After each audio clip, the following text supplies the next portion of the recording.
السلام علیکم مرګرو، زه یم عبدالمجید او تاسو زموږ چینل ګورئ ټاپ ویډیوز اسپیشل. مرګرو په نننۍ ویډیو کې موږ د یوټیوب شارټ کاپی رائټ کلیم په حواله سره به مرګرو خبرې کوو او یوټیوب کې شارټ چې کوم کاپی رائټ سټرایک مرګرو هغه به تاسو خپل چینل نه څنګه لرګوي مرګرو هغه غونډه طریقه ده په دې ویډیو کې خیم خو ویډیو پوره ګورئ، ویډیو به هم لایک کوئ، چینل به هم سبسکرایب کوئ.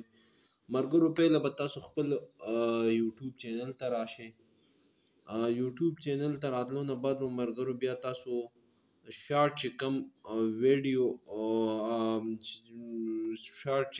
ویډیوز دي مرګرو تاسو باغې ته راشئ. مثال په تور دا چې کوم دي دا مرګرو پرس که یو شارټ ویډیو ده او دې کې تاسو کانټینټ استعمال شوی دی.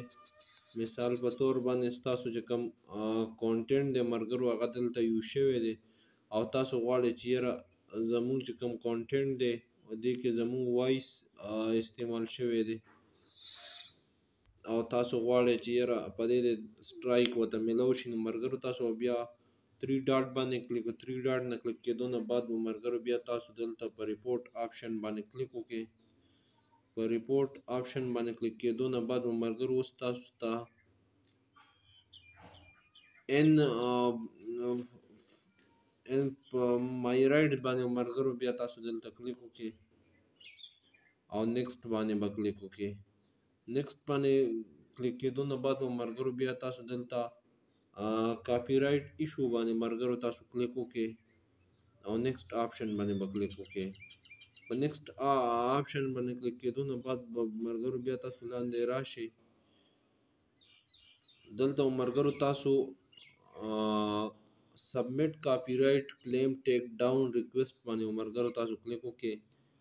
کلیک کېدو نه بعد مرګرو بیا داسې یو 3-4 یو 2-3 سیکنډ مرګرو تاسو اخلي دا به تاسو هغه پام ته بوزي کم پام چې مرګرو تاسو ورکوي نو مرګرو پام به پول کوي. نو پام پول کېدو څه طریقه ده مرګرو تاسو به دلته اوس راشئ.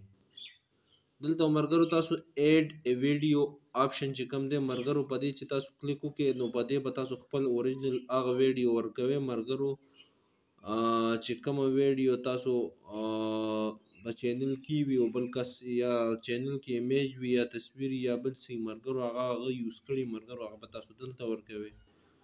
بیا مرګرو تاسو لاندې راکوشئ نو مای سیلف به دې کې که فرض کړه ستاسو کمپنی نو بیا به کمپنی ته کې ارګنایز کلاینټ یا بل څه نو که فرض کړه چینل نو چینل به یو کس نو بیا به مای سیلف ورکوي. مرګرو بیا لاندې تاسو ته لیکي نیم اپ کاپی رائټ اونر نوم به خپل ورکړئ. کاپی رائټ چې څوک اونر یې مرګرو خپل نوم به ورکړئ.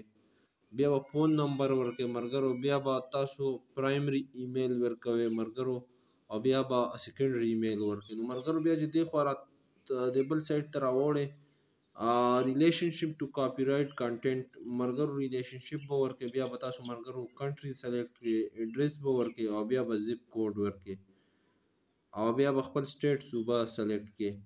بیا مرګرو چې تاسو لاندې راشئ بیا تاسو ته به لیکلي ریمول آپشن که فرض که تاسو غواړئ چې یاره په 7 دن کې ورته نوټس میلاو شي نو مرګرو تاسو به شیډول سینډ ټو سټډے نوټس کې مرګرو تاسو کلیک وکړئ. تاسو فرض که غواړئ سټینډ ریکویسټ ریمول ناو چې ډایرکټ دی هغه ته کاپی رائټ سټرایک میلاو شي نو مرګرو تاسو بیا په سټینډرډ کې ټیک وکړئ او مرګرو بیا به لاندې راشئ. د نمبر 4 کې مرګرو تاسو ته لیکلي دي لیګل اګریمنټ مرګرو د دریو کې به تاسو ټیک ټیک وکړئ. لکه مثال په تور داسې به ټیک ټیک وکړئ او لاندې به خپل نوم ولیکئ چې خپل سیګنیچر او بیا مرګرو بره لاړ شئ بره او سبمټ آپشن باندې مرګرو چې تاسو کلیک وکړئ تاسو چې کوم مرګرو کوم اپلیکیشن دی مرګرو هغه به جمع شي او جمع کېدو نه بعد مرګرو بیا په دې باندې چې کوم کاروایی د مرګرو هغه به وشي او په هغې کې مرګرو یو ورځ 24 هاور لګي 24 هاور بعد به مرګرو هغه ته کاپی رائټ سټرایک میلاو شي. مرګرو امید لرم چې تاسو به شارټ چې کوم کاپی رائټ سټرایک دی مرګرو په هغې باندې به هم پوه شوي او ویډیو به هم لایک کوئ، چینل به هم سبسکرایب کوئ او ملګرو په نوي ویډیو کې ملاقات کیږي. د الله په امان.